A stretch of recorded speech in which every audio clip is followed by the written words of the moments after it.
As we move on to the AI era, a lot of previous services will sadly go out of business as they make room for the new AI tools, such as ChatGPT. Now, in the field of programming, the most prominent service has been the StackOverflow forum, and I think StackOverflow might cease to exist in the near future. Launched in 2008, StackOverflow has been a phenomenal site, an invaluable resource of questions and answers on programming issues, given as free contribution from a vast community of programmers who have helped each other through over the years.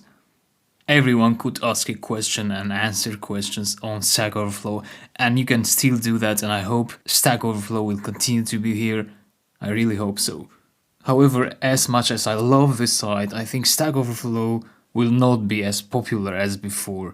That is sad on one hand, but it's also exciting on the other, because it opens a new AI era in the field of programming, specifically as we're talking now in the field of fixing computer programs. So people will not be using Stack Overflow anymore, or at least as much as they used before, because now we have ChatGPT. And you'll see how easy it is to fix computer programs with ChatGPT. So thank you, Stack Overflow, for your immense contribution, really. And let's go ChatGPT. I'll talk to you in the next video.